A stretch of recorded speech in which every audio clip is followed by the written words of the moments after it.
To your favourite YouTube channel chemistry.com। मैं आपका engineer AK आनंद। तो कैसे हो आप सब? आई होप सो कि आप लोग बहुत अच्छे से कर रहे होंगे। तो आज के इस वीडियो लेक्चर में हम आ गए हैं एक और बहुत ही इंटरेस्टिंग टॉपिक, क्रिस्टल के बारे में। जैसा कि आपको हेडिंग पे दिख रहा होगा, क्रिस्टल क्या होता है, इसके बारे में जानना है। तो क्रिस्टल को जानना जरूरी इसलिए भी है क्योंकि जैसे ही आप 12 में जाओगे और 12 का चैप्टर नंबर 1 आप पढ़ोगे, वहां पर सबसे इंपॉर्टेंट टॉपिक आपका आता है क्रिस्टलीय ठोस, क्रिस्टलाइन सॉलिड। और क्रिस्टलाइन सॉलिड पढ़ने के लिए क्रिस्टल से आपको काफी अच्छे तरीके से रूबरू होना पड़ेगा। तो आइए हम लोग देखेंगे कि क्रिस्टल किसे कहते हैं, क्रिस्टल किसे कहते हैं, इस चीज को देखेंगे। तो देखिए, क्रिस्टल का हम परिभाषा लिखेंगे यहां पर, आप लोग ध्यान दीजिएगा। क्रिस्टल का परिभाषा होगा कि निश्चित दशा में, निश्चित दशा में, निश्चित दशा का मतलब क्या होता है? सर्टेन कंडीशन में, सर्टेन कंडीशन में, निश्चित दशा में एक विलयन जब एक निश्चित, देखिए मैंने क्या लिखा है, एक एक वर्ड को ध्यान से देखिएगा। निश्चित दशा में एक विलयन जब एक निश्चित आकार वाले, निश्चित आकार वाले ज्यामितीय ठोस,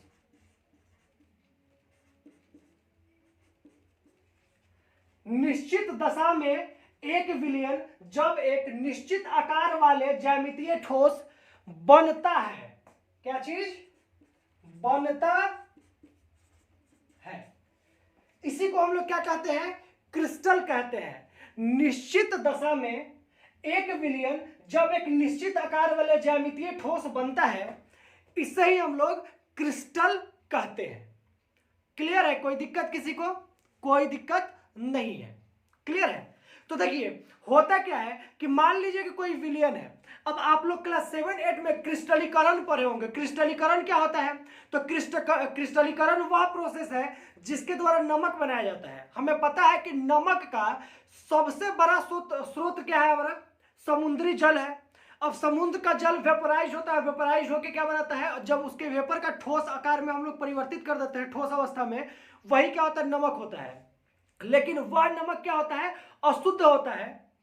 तो वो नमक अशुद्ध होता है, उसको हम लोग प्यूरिफाई करते हैं डिफरेंट टाइप के केमिकल्स के साथ, और फिर उसको हम लोग गर्म करते हैं, और गर्म करके उसके वेपर को फिर से हम सॉलिड स्टेट में क्या करते हैं? कन्वर्ट करते हैं। और जो सॉलिड स्टेट हमें प्राप्त होता है, जो ठोस अवस्था प्राप्त होता है, वो क्रिस्टल के रूप में हमें प्राप्त होता है। क्लियर है?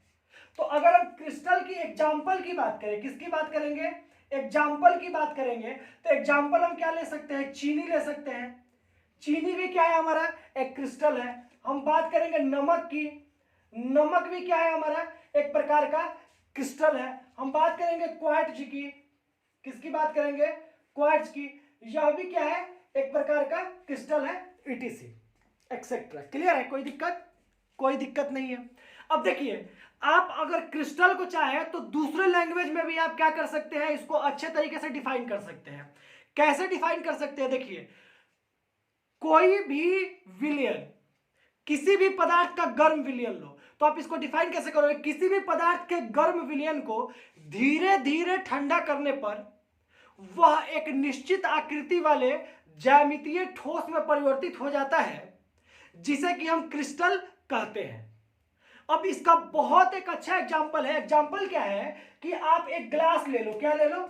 आप एक ग्लास ले लो जो कि कांच का ग्लास होगा, और एक काम करो, उसमें ग्लास में जितना पानी आएगा उतना पानी ले लो और उसमें चीनी मिला दो, और चीनी मिला के उसको गर्म करो। आप तब तक गर्म करो जब तक कि वो काफी ज्यादा थिक नहीं हो जाए, काफी ज्यादा गाढ़ा चीनी का पाग न बन जाए। और जब काफी ज्यादा गाढ़ा हो जाएगा तो इसमें बीच में एक धागा वगैरह कुछ डाल दो और उसको पाग को इसके ग्लास में डाल दो। तो जैसे ही आप उस पाग को ग्लास में डालोगे, उसको डाल दोगे यहाँ पे ग्लास में, तो 2-3 दिन तक छोड़ दो। जब वो धीरे धीरे ठंडा होगा तो आप देखोगे कि वो जमना शुरू हो जाता है। और जब वो जमना शुरू होगा तो वो फिर से चीनी का आकार बनना शुरू हो जाएगा। वह चीनी का आकार क्या हो जाएगा? बनना शुरू हो जाएगा। क्लियर है? तो यहां इससे क्या प्रूफ हो रहा है कि गर्म विलयन को हमने डाला, चीनी और पानी के गर्म विलयन को हमने डाला और उसको जब धीरे धीरे ठंडा होने दिया तो वह अपने आप किस में परिवर्तित हो गया, क्रिस्टल में परिवर्तित हो गया। तो यह उसकी नेचुरल टेंडेंसी है, यह उसकी प्राकृतिक दशा है कि जब वह ठंडी होगी तो वह क्रिस्टल के रूप में ही होगी। हो सकता है कि जो इंडस्ट्री में क्रिस्टल बनते हैं उनके शेप परफेक्ट होंगे और आपके पास जो क्रिस्टल बन रहा है उसके शेप उतने परफेक्ट नहीं होंगे, क्योंकि हमने पहले ही लिखा कि निश्चित दशा में जो सर्टेन कंडीशन होना चाहिए और इंडस्ट्री में वो सर्टेन कंडीशन हम प्रोवाइड कर पाते हैं, लेकिन हम अपने घर में वो सर्टेन कंडीशन प्रोवाइड नहीं कर पाएंगे। क्लियर है?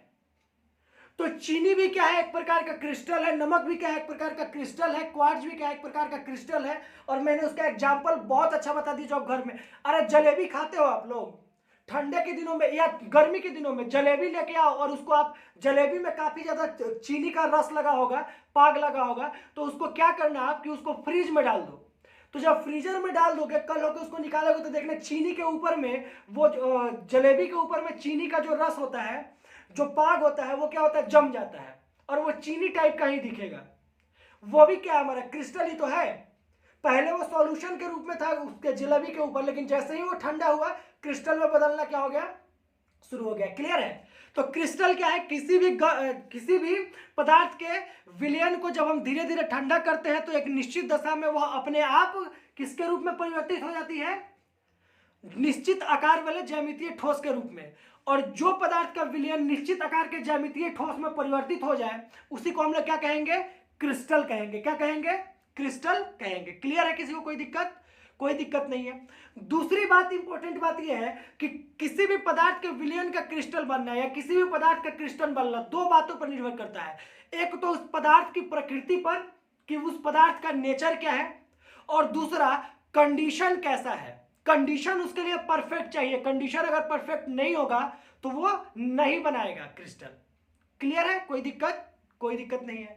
अब नेक्स्ट पॉइंट हम लोग देखते हैं कि क्रिस्टल के जो अवयवी कण है, क्रिस्टल के जो अवयवी कण है उनके बारे में देखते हैं कि अवयवी कण क्या हो सकते हैं। तो देखिए, क्रिस्टल के अवयवी कण या तो अणु होंगे या फिर परमाणु होंगे या फिर क्या हो सकते हैं, आयन हो सकते हैं। अब आप यही देख लो ना, आप चीनी का फॉर्मूला देखो, चीनी का फॉर्मूला क्या होता है, H22 और O11।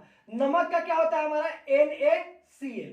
अब यह चीज पता है कि नमक और क्लोरीन जब मिलता है तो यहां पर यह आयन बनाता है। क्लोरीन सोडियम क्या है, अपना एक परमाणु, एक अणु किसको, एक इलेक्ट्रॉन किसको दे देगा, क्लोरीन को, तो ये प्लस हो जाएगा, ये माइनस हो जाएगा। तो नमक जो है यह आयनिक है, क्या है, यह एक आयनिक ठोस है। अच्छा, चीनी जो है वह सहसंयोजी ठोस है। तो चीनी के जो अणु, चीनी में जो कण है, अवयवी कण है, वो क्या कहलाएंगे, अणु या परमाणु कहलाएंगे, और नमक वाले क्या कहेंगे, आयन कहलाएंगे। यानी कि जो क्रिस्टल है हमारा, उसके अवयवी कण क्या हो सकते हैं, उसके अवयवी कण या तो अणु हो सकते हैं, परमाणु हो सकते हैं, या फिर आयन हो सकते हैं। क्लियर है? किसी को कोई दिक्कत? कोई दिक्कत नहीं है। क्लियर है? नेक्स्ट हमारा पॉइंट क्या है, क्रिस्टलीय अवस्था। नेक्स्ट हमारा पॉइंट क्या है, क्रिस्टलीय अवस्था। तो क्रिस्टलीय अवस्था क्या होता है, बहुत इजी है, आप लोग दिमाग लगाइए कि क्रिस्टलीय अवस्था क्या है, बहुत इजी से आपको समझ में आ जाएगा। देखिए, क्रिस्टलीय अवस्था क्या है, तो सेम जो क्रिस्टल का डिफिनीशन है वही होगा, सिर्फ एक लाइन चेंज होगा। आप ध्यान से सुनना और लिख भी लेना उसको, कि निश्चित दशा में एक विलयन जब एक निश्चित आकार वाले ज्यामितीय ठोस बनता है तो पदार्थ की उस अवस्था को, पदार्थ की उस ज्यामितीय ठोस अवस्था को क्रिस्टलीय अवस्था कहा जाता है। जो यहां पर ज्यामितीय ठोस बन रहा है उसी ज्यामितीय ठोस अवस्था को क्रिस्टलीय अवस्था कहा जाता है। तो यही क्या है, हमारा क्रिस्टल है। आई होप सो कि आपको बहुत अच्छे से क्रिस्टल के बारे में समझ में आया होगा। नेक्स्ट वीडियो लेक्चर में मैं मिलूंगा आपसे फिर से एक नए इंटरेस्टिंग टॉपिक के साथ। तब तक इस वीडियो को देखिए और भरपूर लाइक, शेयर और कमेंट जरूर कीजिए। और साथ ही साथ अगर आप इस वीडियो को पहली बार देख रहे हैं तो हमारे चैनल को सब्सक्राइब जरूर कीजिए, ताकि जो भी वीडियो आएगा वो सबसे पहले आपके पास आएगा। और every morning 8 o'clock in the morning videos आपके पास पहुंचेंगे। Till then